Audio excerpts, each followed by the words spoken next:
اور پھر رفیع صاحب کو جیسا گایا ہے وہ پوری دنیا ہی جانتی ہے. تو یہ اللہ کی طرف سے. اور سب سے بڑی بات یہ ہے کہ پاکستان میں واحد ہوں کہ جن کا تھیسس بھی محمد رفیع صاحب نے تھا. اور میں پھر انڈیا میں گیا اور انڈیا جا کے میں نے رفیع صاحب کے گھر رہا اور پھر ان کا میں نے مکمل طور پر اپنی اس میں جو ریسرچ وہ پوری کی اور پھر میں وہاں سے پاکستان آیا. ابھی آنکھیں جو تیری دیکھی شرابی یہ دل ہو گیا، سنبھالو مجھ کو او میرے یارو سنبھلنا مشکل ہو گیا.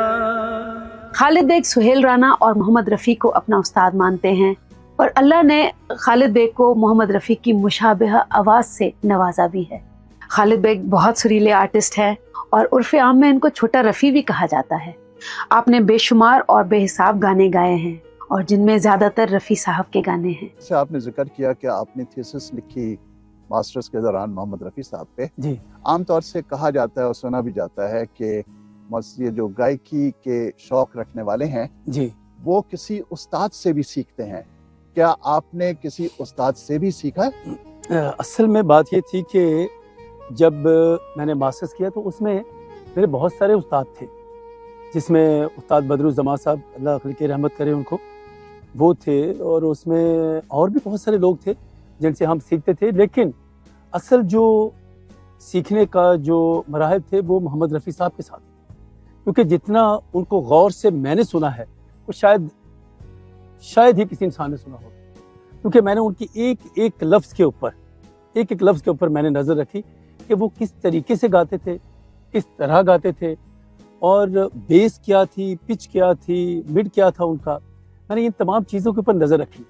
تو جبکہ یہ نظر کوئی بھی نہیں رکھتا، کیونکہ جس طرح آپ نے دیکھا ہوگا کہ انگلش میں واولس ہوتے ہیں AEIOU، اسی طرح اردو کے بھی واولس ہیں.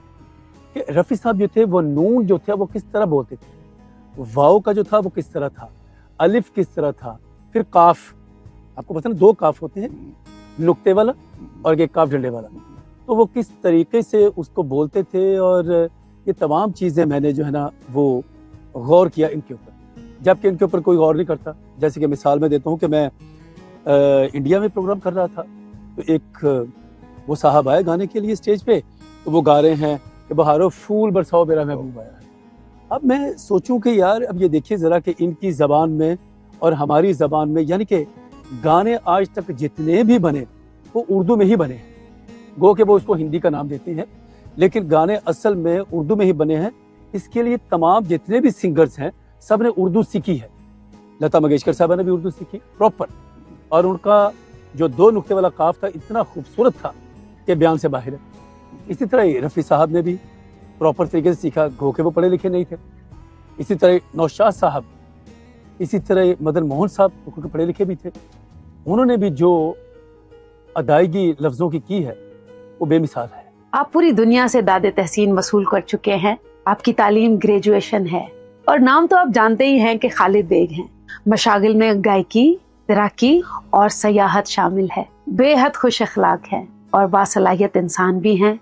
گانا تو انہوں نے بچپن سے ہی شروع کر دیا تھا، یعنی کہ اسکول کے زمانے سے ہی وہ گا رہے ہیں، اور جو گانے ان کی آواز میں بے حد مقبول ہوئے ہیں اور انہوں نے کافی شہرت بھی حاصل کی ہے. ان میں تم جو مل گئے ہو اور لگ جا گلے شامل ہیں. غیر ملکی دوروں میں امریکہ، برطانیہ، Malaysia, Bharat, Japan, Dubai, Qatar, Saudi Arabia, Canada, France, Singapore, Oman, Germany اور دنیا کے کئی ممالک شامل ہیں. ان کے پسندیدہ گلوکاروں میں محمد رفیع صاحب، مہدی حسن صاحب، غلام علی، عائشہ جی، لتا جی اور نور جہاں شامل ہیں. ان کو بے حساب ایوارڈ سے بھی نوازا گیا ہے اور ان کی آواز کے لوہے کو بھی مانا گیا ہے. وہ نہ رہے جن کے لیے ہم تھے بے قرار، وہ نہ رہے جن کے لیے ہم تھے بے قرار.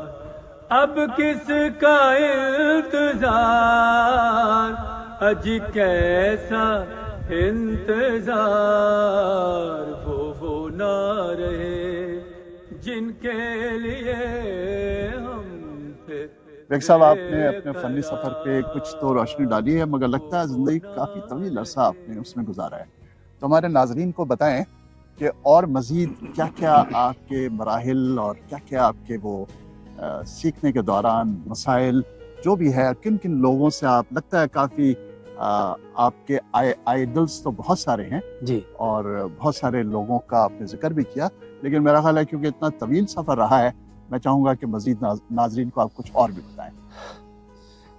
ایکچولی سیکھنے کے جو مراحل ہیں وہ تو انسان کے چلتے ہی آتے ہیں، انسان سیکھتا ہی رہتا ہے کہ ساری زندگی یہ کام ایسا ہے، علم کا کام ایسا ہے کہ انسان ساری زندگی جو ہے وہ سیکھتا ہی رہتا ہے، کہ اس میں یہ نہیں ہے کہ یہ کہیں جا کے علم کا جو دریا ہے یہ رک جاتا ہے۔ تو یہ ایسا ہے کہ انسان کسی سے بھی سیکھ سکتا ہے، کسی بچے سے بھی سیکھ سکتا ہے کوئی چیز، تو یہ نہیں ہے کہ آپ کا عمر جو ہے وہ آپ نے ایک گزاری ہے اور اس کے مطابق آپ نے سیکھا ہے، تو یہ آپ رسیدہ عمر ہو کے بھی آپ سیکھ سکتے ہیں، یہ کوئی ایسا ضروری نہیں ہے۔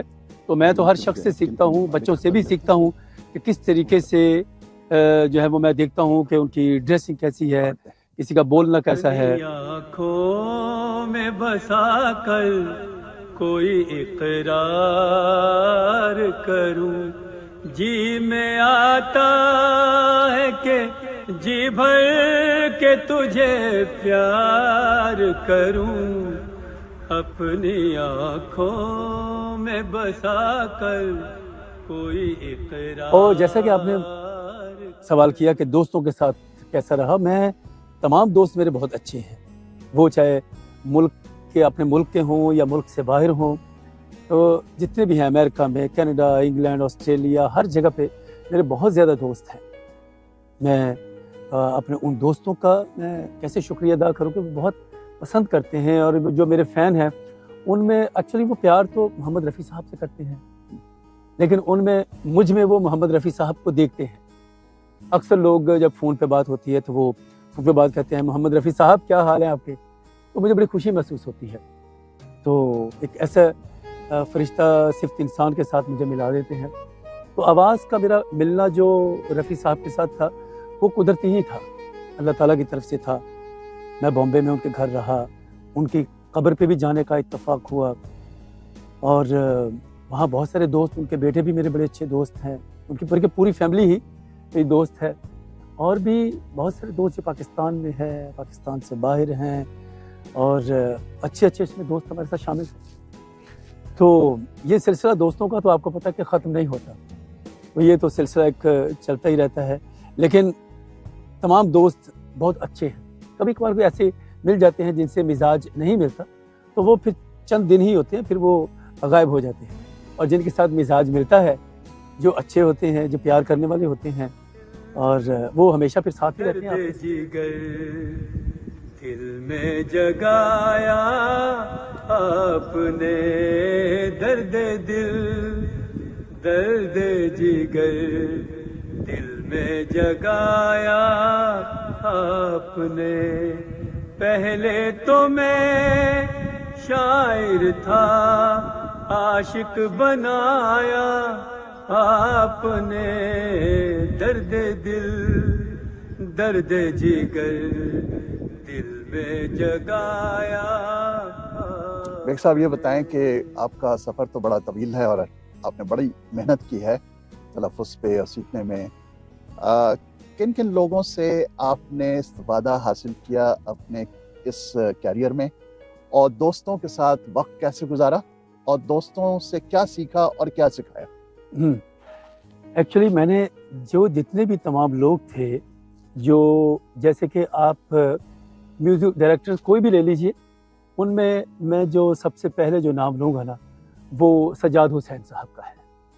سجاد حسین صاحب وہ واحد موسیقار رہے کہ لتا منگیشکر صاحبہ کہتی تھی کہ مجھے کسی بھی میوزک ڈائریکٹر سے ڈر نہیں لگتا، صرف سجاد صاحب سے ڈر لگتا ہے۔ اور سجاد صاحب نے کبھی بھی، میرا خیال کہتا ہے کہ انہوں نے کبھی کسی کی نقل نہیں کی، کسی گانے کی بھی، انہوں نے اپنی ہی طرز بنائی ہے، جیسے یہ ہوا، یہ رات، یہ چاندنی، تیری ایک ادا پہ نثار ہے، اور دل میں سما گئے سجن، اور بھی بہت سارے ان کے اور ایسے ٹیلنٹڈ آدمی تھے کہ بیان سے باہر ہے کہ اتنا خوبصورت گو کہ ان کا وہ موسیقی کا دور جو تھا وہ ان کا اتنا زیادہ نہیں رہا، کیونکہ وہ جو دیکھتے تھے وہ کرتے نہیں تھے، وہ ایسی چیز بناتے تھے کہ جو کبھی زندگی میں نہ بنی ہو۔ ہمیشہ انہوں نے موسیقی پر پراپر طرز پر اور لفظوں پر بڑی توجہ دی۔ میں جب ان کی فلم سنگ دل دیکھتا ہوں تو یقین جانیے کہ ایسی موسیقی انہوں نے دے دی ہے کہ شاید ہی کوئی ایسا آئے گا کہ جو اس طرح کی موسیقی دے گا۔ اور اس کے بعد پھر ان کے بیٹے مصطفیٰ سجاد صاحب، یہ میری خوش قسمتی ہے کہ وہ میرے دوست ہیں، مجھ سے بڑے ہیں، میرے لیے بڑے قابل احترام ہیں، لیکن مینڈولن میں جتنا انہوں نے نام کمایا ہے اور کسی نے نہیں کمایا۔ میرا خیال کہتا ہے 22-23 ہزار گانوں میں ان کی مینڈولن ہے۔ کوئی بھی گانا لے لیجئے، دل کی نظر سے یا لگ جا گلے، اور بھی بہت سارے گانے ایسے ہیں جن میں میڈلن بجی ہوئی ہے، وہ انہی کی ہی ہے۔ اور تجھے دیکھا تو یہ جانا سنم، وہ تو اس دور کا گانا اور کتنا پاپولر ہوا، ہر گانے میں ان کی میڈلن ہوتی تھی۔ اور اتنے خوبصورت، اتنے دل فریب اور دل نشین انسان ہیں کہ جب میں ان سے بات کرتا ہوں تو پتہ چلتا ہے کہ میں کسی بڑے لکھے شخص سے بات کر رہا ہوں۔ ان کا لہجہ بڑے خوش مزاج، خوش لباس، خوش اخلاق، یہ تمام خوبیاں انہیں پائی جاتی ہیں۔ تو ایسے کم لوگ پیدا ہوتے ہیں۔ اس کے بعد آپ نوشاد صاحب کی طرف آ جائیے۔ نوشاد صاحب نے بھی ایسی موسیقی دی ہے کہ ناقابل فراموش، ایسے ایسے گانے انہوں نے بنائے۔ اور ان کے بیٹے بھی میرے دوست ہیں، راجو نوشاد صاحب بھی میرے دوست ہیں، اچھا ان کے ساتھ میرا رہتا ہے۔ اس کے بعد میں نے اوشا ٹیموتھی جی سے بہت کچھ سیکھا ہے۔ Keep watching Halchal Info TV.